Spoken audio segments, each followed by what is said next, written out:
So let's start. Let's start with you've been in the Marine Corps for 11 years and counting, which is just incredible. And first of all, I want to thank you for your service. You know, Thank you. why did you get into the Marines? Was it something that you always wanted to do? Great question. Yeah, thank you very much again, and thank you very much for having me on your show. Really look forward to it. Absolutely. Yeah, I mean, I was going into when I was in high school. I um, didn't know what direction I wanted to take, and I knew that college was the first direction that anybody really takes out of high school. So I graduated high school, went to college, community college, was working multiple jobs while I was in college, and didn't know what direction to really go from there. I knew that I wanted to. I'm a little bit of a nerd. So I knew I wanted to do something with computers. I love computers. I built computers. Um, so I started to not get bored with college, but like I just wanted something more challenging. Um, I had a few friends that have gone into the Marine Corps, have gone to service as a whole, other branches of service, and I've really seen the direction that they were heading in their life. I saw the discipline, I saw the leadership that they came out of, in the Marine Corps, um, and I saw that the great things that they're doing for themselves and for the country. So I again, still going through college, multiple jobs. I was dating my wife at the time. Well, she was my girlfriend, now my wife. We've been together since high school, and just decided to do it. And I said, I met with the recruiters, talked to them, talked about the opportunity, talked about all of the things that the Marine Corps can offer, knew that I can continue my education in the Marine Corps. So yeah, that was really how it all stemmed. Absolutely. So you just had this, this path that you kind of found yourself in, and that's a huge decision. And I know when I went to college, I didn't really have direction, and I felt like I was bleeding my parents' money because I wasn't on the right path, so to speak. I was a history education major. I liked history, but Yeah. ultimately I knew it wasn't for me. So it's kind of funny how our lives take these different journeys, different paths. And so in your years as a sergeant, you had postings all over the world, and you had some really challenging environments. Can you describe some of the deployments you're a part of? Yeah, Um, yeah, absolutely. So going from when I joined the Marine Corps, I went in, um, and I was stationed first in South Carolina, went through combat training in North Carolina, and ended up my first duty station was in South Carolina. Went into two different duty stations in South Carolina, and I was a young Marine, just trying to figure out my world in the Marine Corps. I can speak Arabic fluently, so one of the things that I did in the Marine Corps was be an interpreter, especially during my deployments. So I I requested while I was in my first duty station. I requested to deploy. I didn't want to just stay stateside anymore. I put a request in to deploy, and that moved me over to the air station that was in South Carolina with one of the F-18 units, and um, from there, my request got approved, moved there, and then I ended up deploying with them. I was on the USS Enterprise, um, went all over while I was in the USS Enterprise, went all over the Middle East, Bahrain. We've gone to Dubai, Jordan, various countries, and also some pretty awesome countries along the ways where we did some port stops. We've been to Italy, Greece. So that was definitely a great experience. And that's one of the things that when talking to the recruiter about joining the Marine Corps is you're going to travel the world. You get to see different cultures, different environments, and that was one thing that actually um, uh, pushed me towards the route of joining the Marine Corps. I didn't want to just stay stateside. I didn't want to just stay and do one job. I wanted to explore the world. And yeah, definitely. Now in states, I've been to California, North Carolina, South Carolina, Been to Virginia, been to several stateside states for, different trainings with the Marine Corps. Yeah, and did you find that your time with the Marines, that it really helped shape you professionally? I see that, I was looking up your LinkedIn profile and I noticed a common business organization, Six Sigma. I saw that you did that in the Marine Corps. Did you find that a lot of the organizational methodologies were really applicable in the professional world? Yes, 100%. The Marine Corps, to me, the way I saw it, it's like any other organization. Obviously, there's a little bit of a difference because we're trained warriors, right? So, but at the end of the day, there's an organization there that has hierarchy, has structure, has command, leadership. You have people that are going to be just, hands on the keyboard, producing work, other people that are thinking about strategy and the executive picture of the units that you're with.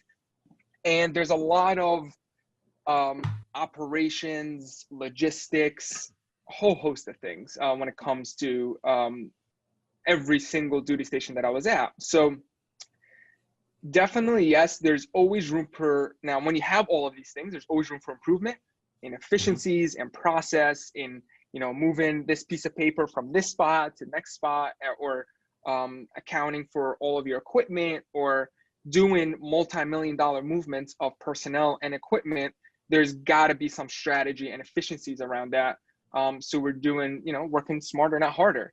So very much in the air wing, there's a lot of efficiencies around working on the planes and the movement of personnel and cargo and so forth. So I had the opportunity while I was in New York, one of my duty stations was go through a Lean Six Sigma training to really understand how to bring efficiencies to our world. But also I knew everything that I did in the Marine Corps, I knew in the back of my mind was, I'm taking all of this, soaking it in as a sponge, because I know I'm going to want to apply this in my life, personally, professionally. There's just, whether it's leadership, organization, efficiencies, and so forth. So, but yeah, definitely a lot of room for efficiencies in the Marine Corps, and we try to really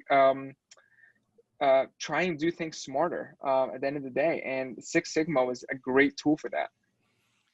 I always think of Jack Welch when I think of Six Sigma. I've read a few of his books, and one of the things that stands out is not just the efficiencies, like the improvement, but also eliminating waste. Where Yes. is there unnecessary effort or money or staff or just whatever? It could be applied to so many things. And where my next question is going to go. So then, how did you go from the Marine Corps to director of operations at New York's biggest personal injury law firm, Weitz Luxenberg? Great question. So learned a lot of skills, worked my rank up through the Marine Corps. I'm actually still in the Marine Corps. I did 8 years active duty, still doing the reserves in the Marine Corps.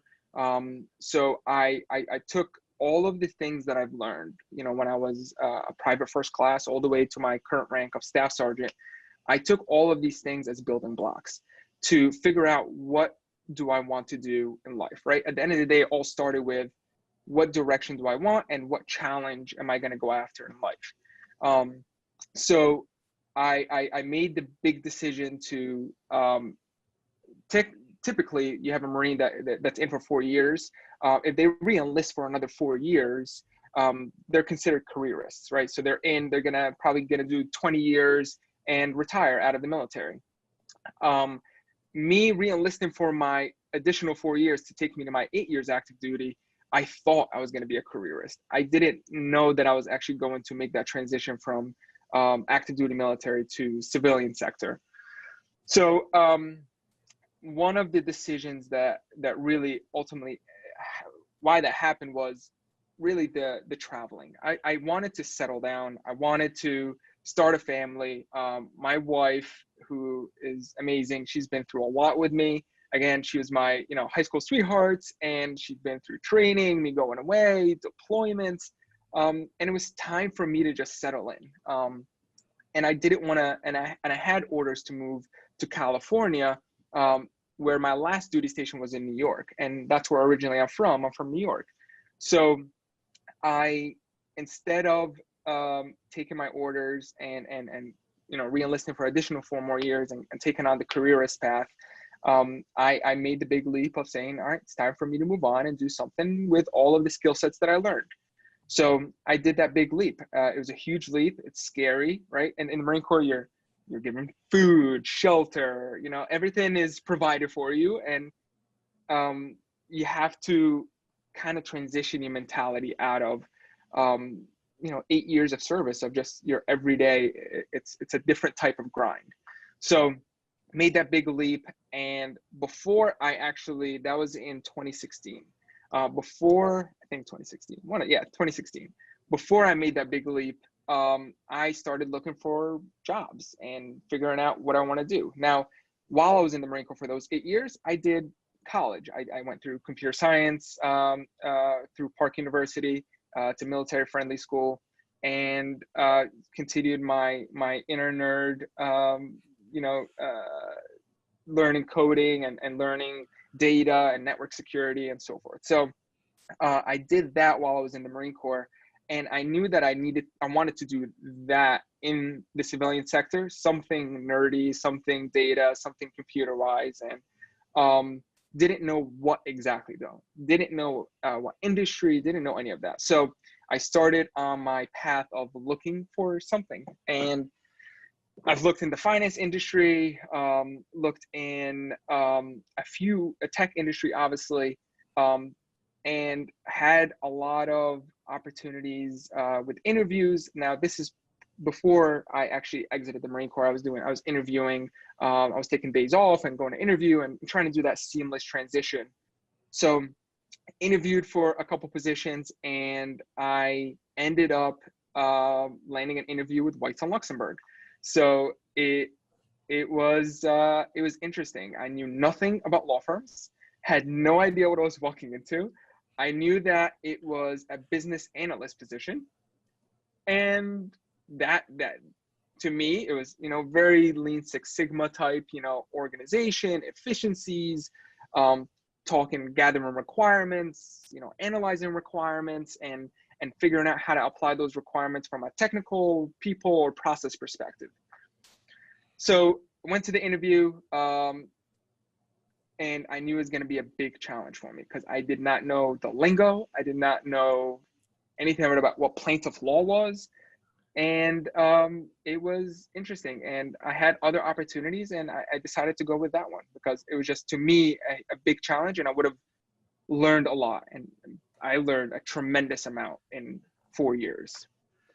Well, let's dive in right into. Yeah. So let's dive into your wheelhouse. Okay, so you've got the tech skill set, you got the Lean Six Sigma, the efficiencies, the project management type of and data skill set. Mm-hmm. With so many attorneys across multiple departments, let's dive into just that area, hiring, and what are some of the tips or things that you've learned from maybe a process or efficiency manner that's helped you identify and hire candidates, and just focus in on that area? Great question. Now this is hiring, and I want to clarify, you're asking about hiring for any position, whether it's a paralegal, legal assistant, attorney, or somebody internally on my team. Let's take one specific. Let's hire, you're looking for an ideal trial attorney. Okay. I haven't been directly responsible with hiring trial attorneys. I leave that to the attorneys. Right. But I've had a lot of conversations with attorneys and paralegals, and understanding the skill sets that they're looking for, and telling them what things that they should be looking for from a technical, managerial, leadership perspective. I've worked with attorneys and paralegals all day.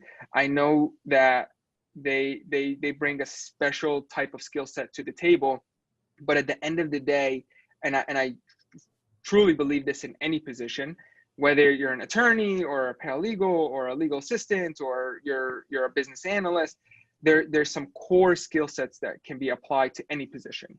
Organizational, if you're going to be in a management position, your management skills and leadership skills about problem solving, whether it's from a system perspective or a people's perspective or a process perspective, and having the skill sets to clearly communicate specific issues that you're having in your job. So communication is huge when it comes to any position. So I think those things are definitely applicable to anybody and any job that they're going to be in. But trial attorneys is definitely a tricky one for me because I wasn't directly involved in that, but I can tell you some of the things that I've done with hiring some of the analysts, the data analysts, business analysts, and project managers, right? So we look for, and internally, we look for people that are just able to problem solve and taking a complex process or issue that they're facing or business user is explaining to them and just breaking it down to its simplest form. Being able to take all of the variables and just isolating them so you can holistically look at the problem and approach the problem from either a 30,000 foot, actually a good analogy is, you're able to see the forest and, that the blade of grass that's right there next to you. So that is definitely something that we look forward to. And in our interview process, I go through a bunch of questions and specific use cases on how to extract all that from a user. Typically an attorney or a paralegal will tell you, well, I want this.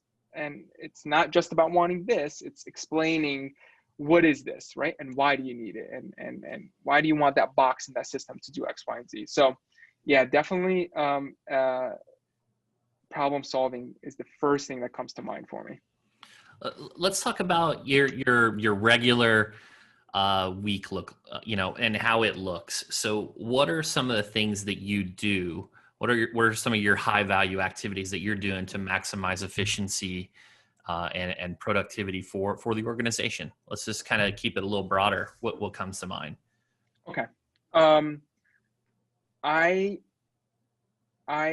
want to start with just explaining the team that I'm part of, right? Because sure, that's going to play hand in hand with my week, my day, and so forth.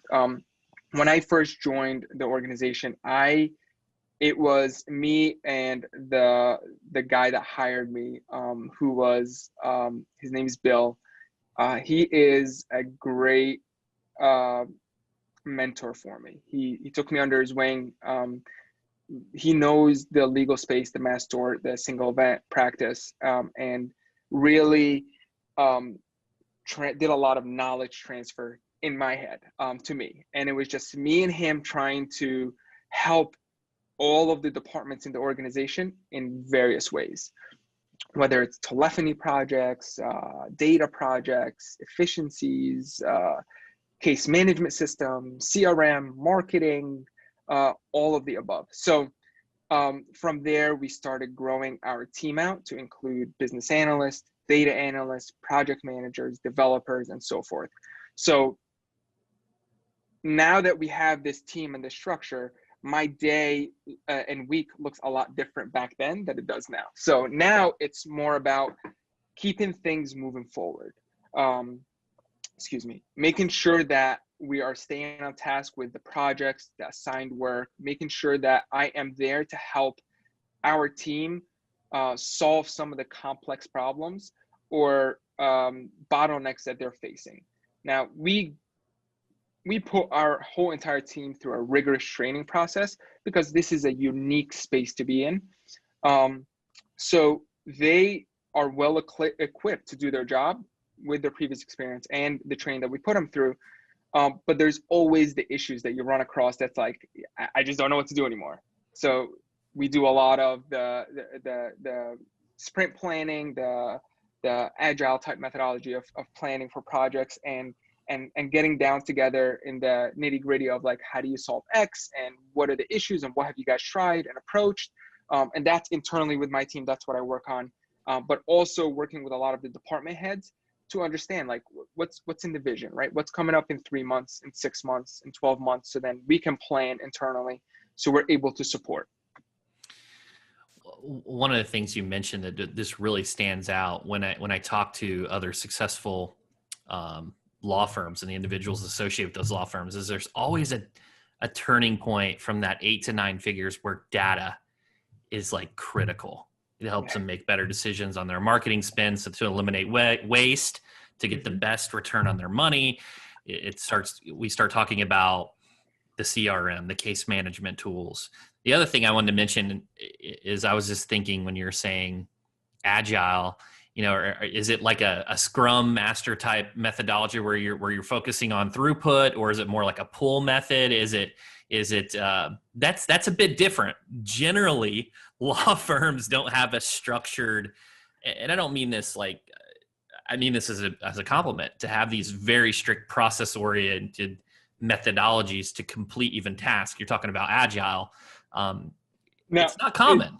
Yeah, absolutely. Right. And when I say agile, hybrid agile, right? Okay. So I add the asterisk there because like you said, right, not a lot of, and me just entering this vertical, right, this legal industry, not a lot of law firms are that rigid and organized, like just business operations, right? Just having a business analyst in a team and a project manager, like project manager more so in law firms you'll see, but having business operations, it's I don't want to say it's a foreign thing for law firms, but it's not the norm, right, for a lot of law firms. So definitely we try to not be so rigid in setting up, the agile with scrums, with like, we're still taking bits and pieces to make it work for us, but we also understand that we need to have a little bit of flexibility with who we're working with. We're working with attorneys and paralegals that are just not typically used to that type of environment. So it's a slow roll. I mean, we started off with nothing agile, and then we're slowly where we are right now, where we have sprints. We do sprint planning. We execute in a very organized fashion instead of just chaos, really. Yeah, that really helps me kind of understand your guys' workflow and how you're getting things done. And that's super smart. That's, even for our side of the business, the more digital side, even the digital agencies, many of them don't do the Scrum type of methodology. And that's a space where it is more common. I guess more web design companies do it, but so let's talk about data a little bit more. I'm trying to make it a little bit more exciting for our audience here. I love it. Okay, so I know you're a big analytics guy. So let's talk about from an actionable standpoint for marketing. We've got Google Analytics and there's case management tools. How do you kind of pull all that data in to help give you an overall picture to make better decisions with the marketing spend? Because you've heard that saying, everyone's heard this saying, 50% of your marketing's working, you just don't know which 50% or something like that. Yeah. So absolutely. That's a great topic. There's so much data, so much, right? And especially when it comes to marketing and it comes to these different app platforms, the Googles, the Facebooks, the Twitters, the Instagrams, all the above. All of these platforms have great reporting and analytics within their platforms. Now, you from getting a case and moving along the milestones of a case, there is CRM tools, like the Litifys of the world, the FileVides, the Smart Advocates, and so forth. They have reporting built into their platform. Then you have that, whether it's CRM or case management system. So there's definitely a gap for how to be able to pull all of this data together and be able to get actionable data, like what's my cost per lead? What's my cost per retained? What's my cost per web form submission versus phone call, right? So you're getting 100 leads. There's a breakdown between those 100 leads. What happened or how did they get there? So I've worked very closely on that. That's actually a big project that we work internally in our organization, of building a data warehouse to be able to do all of these things. because data is so fragmented and coming from so many different platforms. Now, internally, we have 3 proprietary case management systems that we built, and for different practice areas. So we're pulling data from those systems. Then we have our intake system. Then we have all of the ad platform systems. So we built a data warehouse using Domo. That's one of the projects that my team was responsible for, is data analytics. I want to be able to tell data and answer very specific questions about our business from my phone. I don't want to go ask Mark or Susie or whoever it may be for a report and take weeks to get that data. That's not feasible for a business that's spending a lot of money month over month. And also, we need to be able to get reports to be able to tell us, great, we can find out what's happening within our organization. We need to find out what's not happening. Exception reporting, reporting on things that are issues or problem cases or things that we need to know and alert the right people about it, so then they can take that actionable data and move those cases along or fix whatever the discrepancies are. So we've vetted a whole bunch of tools. We have 2 BI tools, business intelligence tools internally. We have IBM Cognos and Domo, and we've used both of those tools. Both have different use cases for them, but Domo is really where we're plugging in all of our marketing data along with our intake data and some of our case management system data to be able to get reporting of cost per lead, cost per retained, A/B testing for marketing, benchmarking the different app platforms against each other with our money spent, and being able to see what comes out of those. Are you getting the right leads? You might be getting 1,000 leads, but are they the right leads? Are you fishing in the right pond? I think that's incredible. Even from an agency perspective, even if we've created something with, like, let's say Google Data Studio, where it pulls in the calls and the Google My Business data for direction requests and maybe even contact form submissions. It's difficult because it really doesn't paint the best picture for ROI, because ultimately what matters is the actual case acquisition. And so there's kind of a disconnect there. I know a lot of agencies will say, hey, we generated 100 calls. Well, if 99 of them weren't qualified, it doesn't matter. Same when you look at stuff like your live chats, your common live chats like Engage and Apex, and there's many of those. But yeah. So I think that's tremendously, I think that's a huge competitive advantage. And first of all, I applaud you for that. So I can't even imagine what would go into building that. So let's kind of shift here to personal. So, clearly you have a very large responsibility at the firm, and I'm sure at times it's stressful. And what do you do to keep yourself mentally and physically in the zone? You can only look at numbers so much. I mean, how do you kind of decompress? Great question. I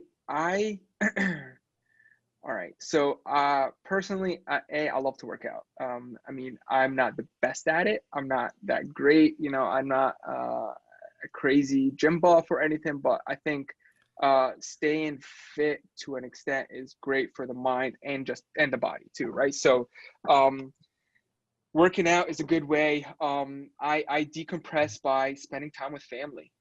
We actually have our first baby, my wife and I. We have our daughter. Thank you very much. She's 9 months old. So there comes a whole new set of new enjoyments out of life now, right? Things that I just never really thought of before. So now I spend a lot of time hanging out with my wife, my daughter, our family. Obviously, COVID has changed the dynamic of family time and friends time and so forth. So I think one thing for me is when I was working, going into the office, a lot of my work now has been remote because of COVID. But when I was working and going into the office, I was commuting 2.5 hours each way. So I was Wow. commuting 5 hours a day, and I, in my mind, I thought of it as just productivity time or like personal time where I would, binge on a Netflix, or because I was taking the train. I was in New York, so I was Netflixing, or reading a book, or listening to a podcast, or um, listening to a book, or just doing research. My decompress and not thinking about work is really trying to learn more about other things. Um, I've said it before. I think I'm a nerd, but I want to learn more things. And to me, I do constant research, whether it's about tech. To give you an example, I decided to, one day I was reading up on radios and handheld radios and radio communication and everything. And I decided to go down the rabbit hole of learning about radios on my off time, free time, right? That was my free time. And decided to go get my license to be an amateur radio, ham radio operator. So I went down that rabbit hole. Other things I've done is, I've built computers. I've done a lot of gotten Arduino boards and built a few things using Arduino boards. But definitely, to me, a way to decompress, as silly as it sounds and as corny as it sounds, really is just reading up to learn more things. I'm just hungry to learn, and I want to just keep grinding to learn new things. That's. I feel like we. It sounds corny. I feel like we have a ton in common. That's basically exactly what I do.